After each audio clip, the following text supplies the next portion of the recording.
Well, hi everyone, and welcome to session number 15, which is all about trusting God when we feel fearful. As you're probably aware by now, I was adopted a few weeks after my birth into a Christian home, and my father was an American from the Midwest, from Omaha, Nebraska.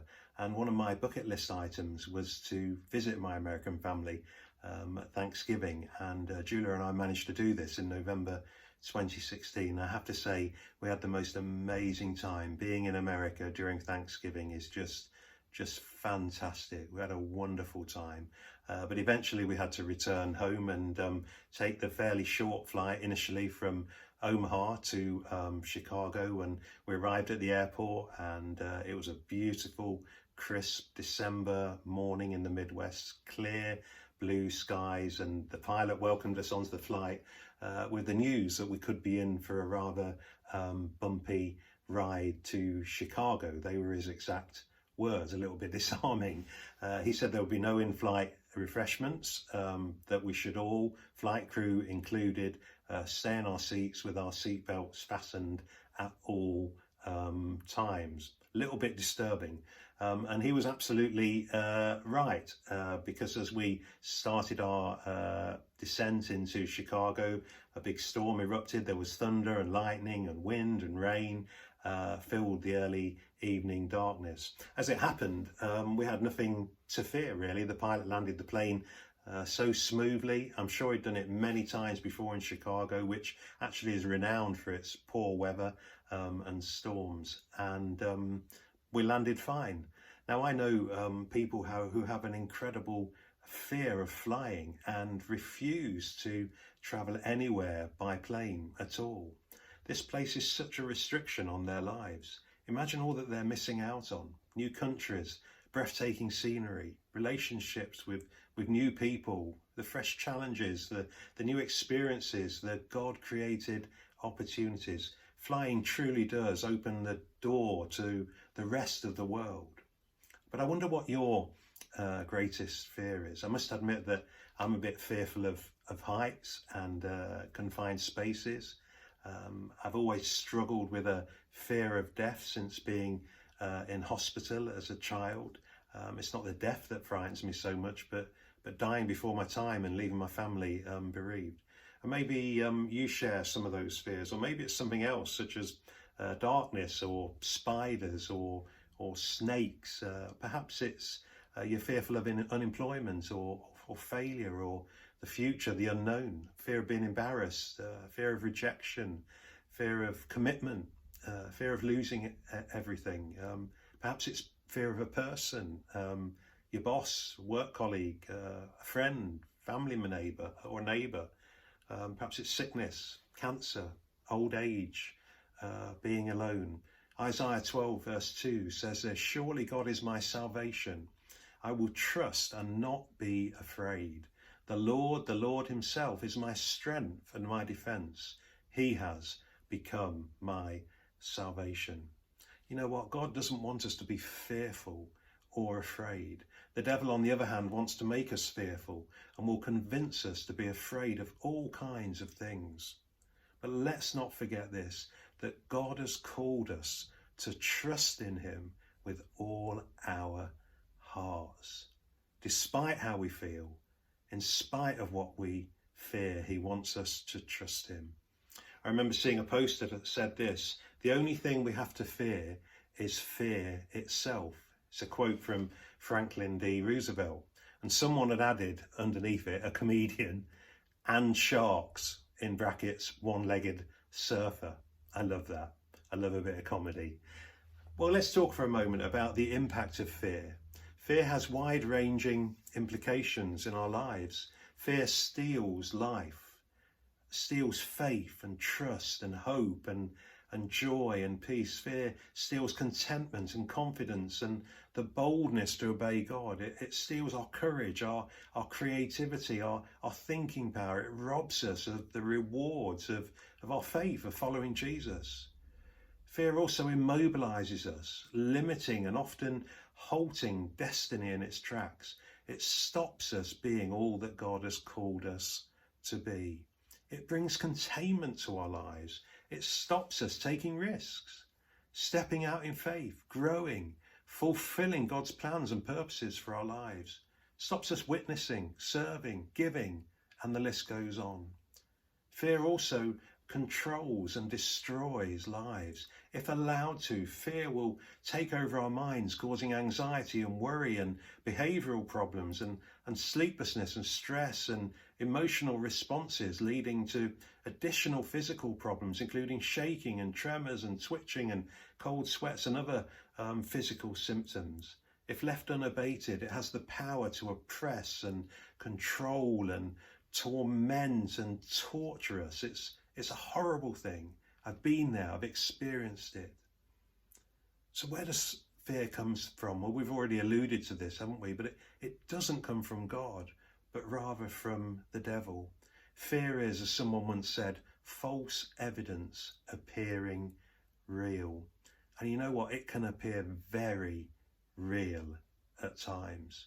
Fear is falsehood, and it comes from the devil, who's the enemy of our souls. He's the father of lies. He's the destroyer of our peace. And Jesus warned that the devil comes to kill, steal, and destroy from us. Thank God that Jesus came to bring us life, and life in all its fullness. The enemy loves to spread fear, and he uses lies to deceive God's people and cause us to be fearful. But Paul reminded Timothy, God has not given us a spirit of fear, but of power and of love and of a sound mind. 2 Timothy 1 verse 7. So trusting God means mastering fear. Psalm 112 verse 6 to 8 says this: surely the righteous will never be shaken. They'll be remembered forever. They will have no fear of bad news. Their hearts are steadfast, trusting in the Lord. Their hearts are secure. They will have no fear. In the end, they will look in triumph on their foes. American author Mark Twain wrote this: courage is resistance to fear, mastery of fear, not absence of fear. So, you know, when the enemy comes in like a flood and attempts to make us fearful, we must be prepared to take a stand and fight for our present and our future. And this will take courage and a willingness to master our fears. So let's focus for a moment on mastering our fear. And here are 4 ways in which we can master our fears. Number 1, we need to recognize the enemy's schemes. Satan is the deceiver, and he's an incredibly convincing one. He has a tailor-made scheme for each one of us. Paul recognized this.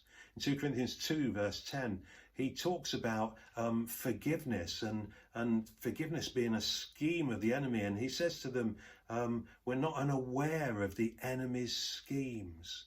Unforgiveness is one such scheme the enemy will use to entrap us, to attempt to entrap us.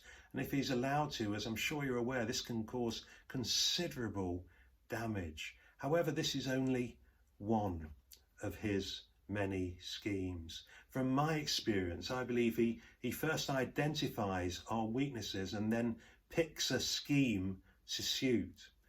Just as he had a strategy for Jesus in the wilderness, he has a strategy for you and for me as well. And fear is another massive scheme that he has. He will whisper lies and deceptions and speculative thoughts and negative predictions that have the potential to become strongholds of the mind, which can eventually control and dictate our thinking. The subject matter will normally involve something that's really important to us. For example, our health, our future, our job, our career, our relationships, our money, our family. According to Chris Valaton in Spirit Wars, a leading university study revealed that the average person, listen to this, hears 1,200 words of self-talk per minute, and worse still, around 1,100 are negative for most people. Wow, the enemy whispering in our ears all kinds of lies and speculations to cause us to be fearful and anxious. Chris Valaton said this in the same book: speculations prey upon our fears, seeking open doors in our lives through which they can lead us into bondage. So can I encourage you to recognize the scheme he has developed in your life? It could well be fear, it may be something else, but what does he regularly use to trip you up and bring you down with? Think about that at some point. What does he regularly use in your life to trip you up and bring you down with? Remember that he comes to steal, kill, and destroy. I've already mentioned my deliverance from fear, and part of that was my decision to say this: enough is enough. Fear, from now on, I am your master. You are not going to master me for a second longer. You know what the bottom line is this: the only power the enemy has over you is the power that you give him. So you need to recognize his schemes. That's number one. Number two, sometimes we'll need to increase our prayer levels. One of the things I've learned is that as I follow God and as he leads me into situations and higher levels of service and responsibility, that actually there are different devils, if you like, for different levels. After purchasing the Dream Center, I experienced different levels and methods of attack than I'd experienced before, and some that I already had, but to a greater degree, a greater intensity, if you like.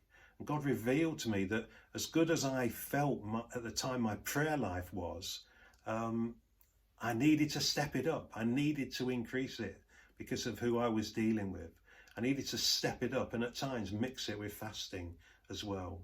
And there will be times and seasons when you and I need to step up our prayer life. And maybe you're going through one of those seasons right now and you're beginning to realize that what appeared to be sufficient prayer in the past is not enough to get you through what you're facing right now. So if that's the case, can I encourage you to step up your prayer life? Number three, be strong and courageous. Can you imagine being the man who followed after Moses?